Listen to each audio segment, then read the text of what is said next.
দেখলাম এক হুজুর নাকি মাওলানা থেকে টিকটকার হয়ে গেছে। আমি হাজার হাজার মানুষের তো সামনে ওয়াজ করব, লেখাপড়া করে আলেম হয়ে মানুষ আমার ওয়াজ শুনবে। আসলেই তো ওনারে কেন জানি চেনা চেনা লাগতেছে, কোথায় জানি দেখছি। বন্ধ করার চক্রান্ত আর ষড়যন্ত্র শুরু হয়েছে, কি বলেন ঠিক কিনা? হ্যাঁ, উনি আগে ছিল ইসলামিক একজন বক্তা, এখন হয়ে গেছে বস্তি প্ল্যাটফর্মের রাজপুত্র। বছর তো প্রায় ওয়াজ করেছি, এখন চিন্তা ভাবনা আছে যে সিনেমা অঙ্গনে অভিনয়। নায়ক তোমার পেছন দিয়ে ঢুকাই দিব। হেই হোয়াটসঅ্যাপ ভাই ব্রাদার, আসসালামু আলাইকুম, welcome to another new video. মাওলানা থেকে টিকটকার হওয়ার গল্প।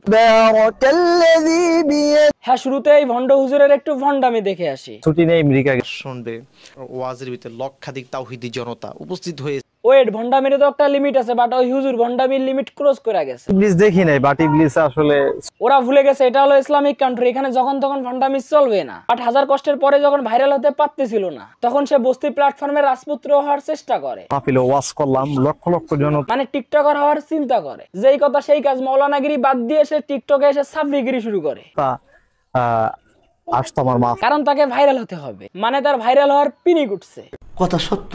হ্যাঁ, এখন সব ডিসিশন আপনাদের কাছে। আপনারাই পারেন ওদের সাফরিগিরি দেখে দেখে ভাইরাল করাতে, আবার আপনারাই পারেন ওদের সাফরিগিরি না দেখে ওদেরকে নিচে নামাইতে। কে শয়তানে পায়, ঠিক আছে, কিন্তু যদিও আপনাদের কমেন্টগুলো পড়ার পর আমি বুঝতে পারছি বাংলাদেশে এখনো প্রতিবাদী মানুষ আছে, যারা অন্যায় দেখলে প্রতিবাদ করে। তো আপনাকে কোন শয়তানে পাইছে সেটা কি কিন্তু ওই সাফরি হুজুরগুলো তো কমেন্ট বক্স চেক করে না, মানুষ তাদেরকে কি বললো কোনো কিছু দেখে না। জানেন আপনি কোন কারণে এই কারণ এদের তো এগুলো দেখার সময় নেই, তাদেরকে তো ভাইরাল হতে হবে, তাদের ভাইরালের পিনিক উঠছে।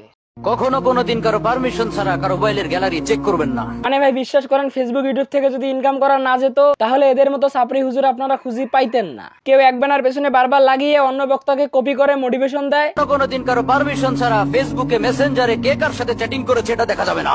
কখনো কারো পারমিশন ছাড়া তার ফেসবুকের মেসেঞ্জারে কে কার সাথে চ্যাটিং করেছে এটা করা যাবে না। আবার কেউ ওয়াজের ময়দানে যায় ইসলামিক কথাবার্তা না বলে প্রেম প্রীতির গল্প করে। যদি তোমার বাবা তোমার পছন্দকে গুরুত্ব না দেয়, চয়েস না করে, তুমি বাপকে নিয়ে বেশি ভাববা না, তুমি নিজেই প্রস্তাব দিবা। মানে তার প্রেম প্রীতির গল্প না করলে পেটের ভাত হজম হয় না।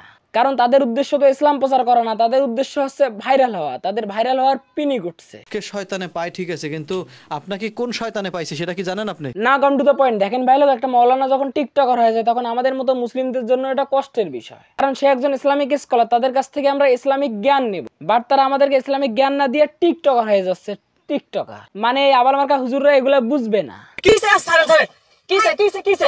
তাই আপনাদেরকে বলতেছি, ইসলামিক বক্তারা যখন ময়দানে গিয়ে পাগলামি সাগলামি করা শুরু করে দেবে, আপনারা তখনই তাদেরকে বয়কট করেন। মানে যখনই তারা পাগলামি সাগলামি শুরু করে দেবে, তখনই আপনারা রানিং অ্যাকশন নেবেন। তাহলে দেখবেন ওদের ভাইরাল হওয়ার পিনিক জানালা দিয়ে পাইলা গেছে।